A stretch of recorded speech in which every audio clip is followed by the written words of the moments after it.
ఒకవేళ ఇలాంటి ఛాన్స్ మీకు వస్తే ఏం చేస్తారు? ఒక వింత వైరస్ వల్ల ఈ భూమి మీద ఉన్న మగవాళ్ళంతా అంతరించిపోయి ఇక్కడ కనబడుతున్న ఈ ఒక్క మగతనే ప్రాణాలతో మిగిలిపోతాడు. సో నార్మల్ గా మనోడు లంచ్ చేస్తుంటేనే అట్లీస్ట్ 12 మంది అమ్మాయిలు ఎప్పుడు ఇతని కంపెనీ ఇవ్వడం కోసం వెయిట్ చేస్తూ ఉంటారు. ఆ అమ్మాయిలు కూడా ఆల్ షేప్స్ అండ్ సైజెస్ లో అవైలబుల్ గా ఉంటారు. లావు నుండి సన్నం వరకు, పొట్టి నుండి పొడుగు, ఇంకా dark and white skin tone అమ్మాయిలు కూడా ఎప్పుడెప్పుడు ఇతని కొరుకు తిందామా అన్నట్టు చాలా కోరికతో అతని కళ్ళే చూస్తూ ఉంటారు. అయితే ఈ రోజు అతను తినేటప్పుడు ఒక 100 కేజీలు ఉండే అమ్మాయి అందరికంటే ఎక్కువ వేలం పాడి మరి అతని పక్కన కూర్చునే ఛాన్స్ కొట్టేస్తుంది. ఇంకా తన కోరిక తీర్చుకోవడం కోసం టేబుల్ కింద నుంచి అతను సెడ్యూస్ చేయడం స్టార్ట్ చేస్తుంది. కానీ మనోడు మటుకి వాళ్ళ మీద కొంచెం కూడా ఇంట్రెస్ట్ చూపించడు. చాలా హీనంగా చూస్తాడు. ఏదో టెర్రరిస్ట్ చూసినట్టు చూస్తాడు. ఎందుకంటే వాళ్ళు కావాలనే వాళ్ళ అవసరాలు తీర్చుకోవడానికి ఇతను సెడ్యూస్ చేసి సో దట్ వాళ్ళు ప్రెగ్నెన్స్ అవ్వాలనుకుంటున్నారని మనోడికి ముందరే తెలుసు. అందుకే వాళ్ళు అసలు పట్టించుకోకుండా అతని పని అతను చూసుకుంటాడు. అయితే సడన్లీ ఆ అమ్మాయిలందరూ చప్పట్లు కొట్టడం స్టార్ట్ చేస్తారు. ఆ కొరియన్ ఫేస్ అమ్మాయి మనోడికి ఇచ్చేస్తుంది. బాబోయ్ ఇంకిలో స్టార్ట్ చేయబోతున్నారు అనుకోని లేవబోతూ ఉంటే బట్ ఆ పక్కన ఉన్న వైట్ డ్రెస్ అమ్మాయి అతను బలవంతంగా కూర్చోబెట్టేస్తుంది. ఎక్కడికి లేస్తున్నావు కూర్చో అని చెప్పి తర్వాత అమ్మాయిలందరూ కలిసి ఒకేసారి అతను గుమ్మిగూడేస్తారు. బలవంతంగా టేబుల్ మీద పడుకోబెట్టి చూస్తుంటే అతని స్పెర్మ్ ని కలెక్ట్ చేయబోతున్నారని అర్థమవుతుంది. ఒక పక్క మనోడు ఎంత గింజుకుంటున్నా గానీ బట్ వాళ్ళు ఎక్కువ మంది ఉండడం వల్ల అసలు విడిపించుకోలేకపోతాడు. సరిగ్గా అప్పుడే అక్కడ సెక్యూరిటీ గార్డ్స్ కూడా లోపలికి వస్తారు. కానీ వాళ్ళు అమ్మాయిలే అవడంతో ఇంక వీళ్ళతో చేతులు కలిపేసి టోటల్ గా అందరూ కలిసి అతని ఒంట్లోని లాస్ట్ డ్రాప్ తో సహా బయటికి లాగేస్తారు. అయితే ఇక్కడ కేవలం ఒక్క అబ్బాయి మాత్రమే ఎందుకు మిగిలాడు? మిగతా మగవాళ్ళంతా ఏమైపోయారో తెలియాలంటే మనం ఈ మూవీ ఫస్ట్ నుంచి తెలుసుకోవాలి. సరిగ్గా 8 సంవత్సరాల క్రితం సడన్ గా ఒక రోజు ఒక వింత వైరస్ కారణంగా ఒక అతను బ్లడ్ వామిట్ చేసుకుని చనిపోతాడు. ఇక అంతే, ఏ అబ్బాయిలు అయితే ఆ వైరస్ కి ఎఫెక్ట్ అవుతున్నారో జస్ట్ కొన్ని మ్యాటర్ ఆఫ్ మినిట్స్ లోనే వాళ్ళు బ్లడ్ వామిట్ చేసుకుని చనిపోతున్నారు. అసలు ట్రీట్మెంట్ చేయడానికి ఛాన్స్ కూడా లేకుండానే కేవలం ఒక్క వారం గడిచేసరికి ప్రపంచంలోని 99% అబ్బాయిలు వైపౌట్ అయిపోతారు. అలా వాళ్ళందరి డెడ్ బాడీస్ ని ఒక షార్ట్ కి చేర్చి అమ్మాయిలు క్లియర్ చేస్తూ ఉంటారు. ఆశ్చర్యంగా అమ్మాయిల మీద మాత్రం ఆ వైరస్ కొంచెం కూడా ఎఫెక్ట్ చూపించదు. చూస్తుండగానే 8 సంవత్సరాలు గడిచిపోతాయి. ఇంకా వైరస్ వల్ల మగజాతి మొత్తం అంతరించిపోవడంతో ఇప్పుడు ఈ ప్రపంచాన్ని పూర్తిగా అమ్మాయిలే రూల్ చేస్తున్నారు. ప్రెసిడెంట్ నుండి పోలీస్ ఆఫీసర్ వరకు ఏ పొజిషన్స్ లో అయితే మేల్ డామినేషన్ ఎక్కువ ఉండేదో ఇప్పుడు వాటి అన్నిటిలోకి అమ్మాయిలు వచ్చేసి వాళ్ళని వాళ్ళే రూల్ చేసుకోవడం మొదలు పెడతారు. ఏదో పాత సామెతలో లాగా మహిళల గురించి మహిళలకి ఎక్కువ తెలుసు కాబట్టి ప్రెసిడెంట్ గా ఒక ఉమెన్ సెలెక్ట్ అవగానే వాళ్ళందరికీ మెన్స్ట్రువల్ హాలిడేస్ ఇచ్చేసి అమ్మాయిలందరూ వాళ్ళ లైఫ్ ని ఎంజాయ్ చేస్తూ ఉంటారు. కానీ ఓన్లీ ప్రాబ్లం ఏంటంటే మనుషుల రీప్రొడక్షన్ అనేది కంటిన్యూ అవుతూ ఉండాలి. సో అందుకే పాపులేషన్ ని మెయింటైన్ చేయడానికి ఎవ్రీ ఇయర్ ప్రెసిడెంట్ ఒక లాటరీని కండక్ట్ చేసి కేవలం అందులో గెలిచిన వాళ్ళకి మాత్రమే ప్రెగ్నెన్సీ అవ్వడానికి మేల్ స్పెర్మ్ ని వాళ్ళ బాడీలోకి ఇంజెక్ట్ చేస్తారు. ఈ స్పెర్మ్ ని వైరస్ కు ముందు ప్రిజర్వ్ చేసి ఉంటారు ఓల్డ్ స్పెర్మ్ బ్యాంక్ లో. అందరూ ఆ లాటరీ విన్ అవ్వడానికి అని చెప్పి ఎదురు చూస్తూ ఉంటారు. అయితే విన్నర్ ని అనౌన్స్ చేసే ముందు ప్రెసిడెంట్ స్టేజ్ మీద స్పీచ్ ఇస్తూ ఉన్న సమయంలో అది విని అందరూ చప్పట్లు కొడుతూ ఉంటారు. కానీ మూవీలో హీరోయిన్ అయిన అలెక్స్ మాత్రం ఫేస్ చాలా చిరాగ్గా పెట్టి ఆ ప్రెసిడెంట్ మీద చాలా కోపంగా ఉండిద్ది. ఎప్పుడైతే ఆమె మనందరం కలిసి బెటర్ వరల్డ్ ని బిల్డ్ చేద్దామనితో తిన ప్రెసిడెంట్ మీద జ్యూస్ ని విసురుతుంది. తన ఫ్రెండ్ అను సిస్టర్ ఆపడానికి ప్రయత్నిస్తున్నా గానీ బట్ తను ఏమాత్రం లెక్క చేయకుండా అలా ప్రెసిడెంట్ ని అగౌరవపరిచేసరికి సో తనని తీసుకెళ్లి పోలీస్ స్టేషన్ లో పడేస్తారు. అయితే అలెక్స్ కి ఇదేం కొత్త ఏం కాదు. ఇంతకు ముందు కూడా చాలా సార్లు ఇలానే బిహేవ్ చేసి పోలీస్ స్టేషన్ కి వచ్చి ఉంటుంది. అలా వచ్చిన ప్రతిసారి ఆ ఆఫీసర్ అను తిను ఫిజికల్ గా కలిసిపోయి వాళ్ళ అఫైర్ ని ఎంజాయ్ చేస్తూ ఉంటారు. ఇటువైపు అలెక్స్ సిస్టర్ ఏమో ఆ లాటరీ విన్ అయి ఫైనల్లీ ప్రెగ్నెంట్ అవ్వాలనుకున్న తన డ్రీమ్ ని నెరవేర్చుకున్నందుకు హ్యాపీ ఫీల్ అవుతుంది. మరో పక్క వీళ్ళు రొమాంటిక్ మూడ్ లో ఉన్నప్పుడు మిగతా ఆఫీసర్స్ వచ్చి డోర్ కొట్టడంతో ఇంకా ఆఫీసర్ వెంటనే అలర్ట్ అయ్యి అలెక్స్ కి ఇవ్వాల్సిన పనిష్మెంట్ ఇచ్చేస్తుంది. అదేంటంటే తన ఒంట్లో ఒక బాల్ ని ఇంజెక్ట్ చేసి దాని ద్వారా తన మైండ్ లో ఉన్నది మొత్తం డిలీట్ చేస్తారు. అలా తన మైండ్ ని ఒక తెల్ల కాగితంలో చేసేసి మళ్ళీ ఫ్రెష్ గా బతకడానికి తనకు ఒక అవకాశం ఇస్తారు. కానీ లక్కీలీ అలెక్స్ కి ఇలా జరిగిద్దని ముందులే తెలుసు కాబట్టి ఆల్రెడీ తన రూమ్ నిండా నోట్స్ రాసి పెట్టుకుని వాటి సహాయంతో తన మెడ మీద ఉన్న బాల్ ని రిమూవ్ చేసుకునిద్ది. ఈవినింగ్ అలెక్స్ సిస్టరాను తన ఫ్రెండ్ ఇంటికి వస్తారు. అప్పుడు ఆ బాత్రూమ్ లో రక్తపు మార్కలు చూసి వాళ్ళు చాలా కంగారైపోయి వెంటనే అలెక్స్ ని వెతకడానికి బయటకు బయలుదేరతారు. కానీ ఆ కార్ రివర్స్ తిప్పేటప్పుడు పొరపాటున దీన్ని గుద్దేస్తారు. దయచేసి అలెక్స్ ను గుద్దానని మాత్రం చెప్పబాకని అంటుంది. వెంటనే బయటకు దిగి చెక్ చేసి చూస్తే నేలపైన ఎవరో పడిపోయి కనిపిస్తారు. మరో పక్క వెనకాల ఎవరిదో నీడ కనిపించేసరికి మొదట వీళ్ళు చాలా భయపడిపోయి తీరా చూస్తే వచ్చింది అలెక్సే అని తెలుస్తుంది.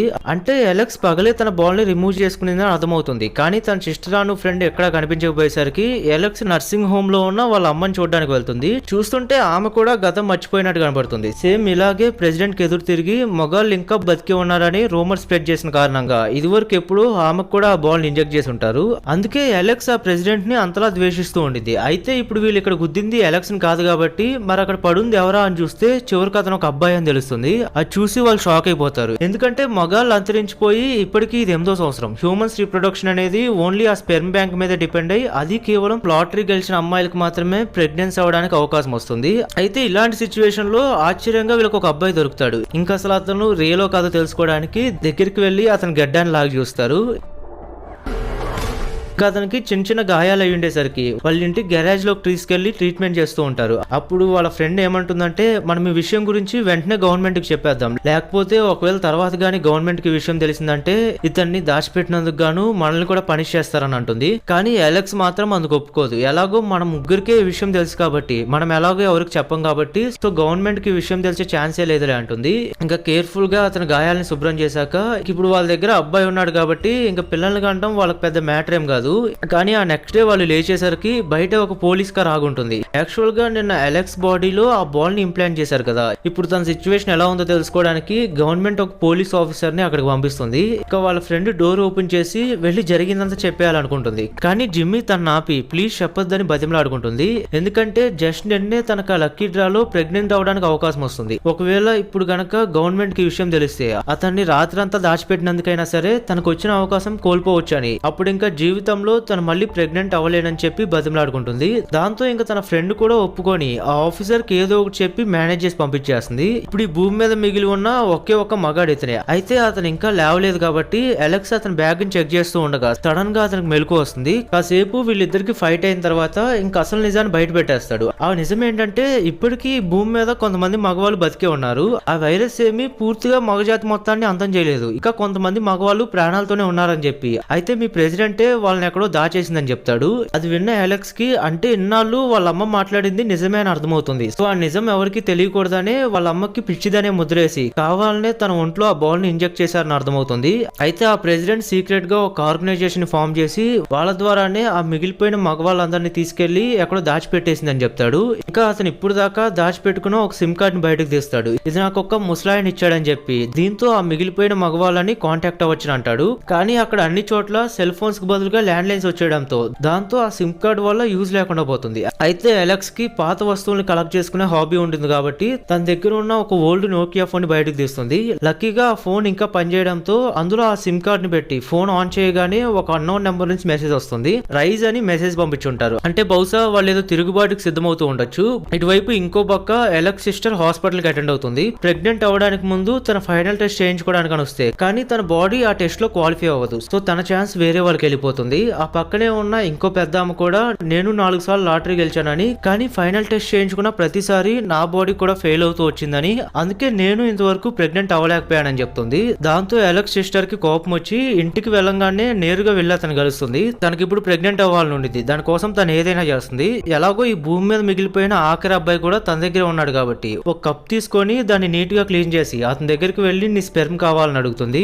అప్పుడు అది విని అతను చాలా వియర్డ్ గా ఫీల్ అవుతాడు. ఏంటి నేను నీ కంటికి పాలిచ్చే ఆవులా కనబడుతున్నాను అన్నట్టు రియాక్షన్ ఇస్తాడు. కానీ ఇప్పుడు వాళ్ళ దగ్గర బందీగా ఉంటాడు కాబట్టి తను అడిగింది చేయక తప్పదు. సో తను అడిగినట్టే తన కోసం అతను స్పెర్మ్ తీసిస్తాడు. కానీ ఇంతలో ఒక ఫోన్ కాల్ వచ్చి గవర్నమెంట్ కి వీళ్ళ గురించి తెలిసిపోయిందని తెలుస్తుంది. ప్రెసిడెంట్ ఆల్రెడీ పోలీసులు పంపించి ఉంటుంది. అలా కాల్ పెట్టేసిద్దో లేదో చాలా పోలీస్ కార్స్ వచ్చి వీళ్ళ ఇంటి ముందు ఆగుతాయి. వీళ్ళని పూర్తిగా చుట్టుముట్టేస్తారు. సరిగ్గా అప్పుడే ఆ కీప్యాడ్ ఫోన్ రింగ్ అయి ఆ మిగిలిన మగవాళ్ళు ఎక్కడున్నారో వీళ్ళకి లొకేషన్ పెడతారు.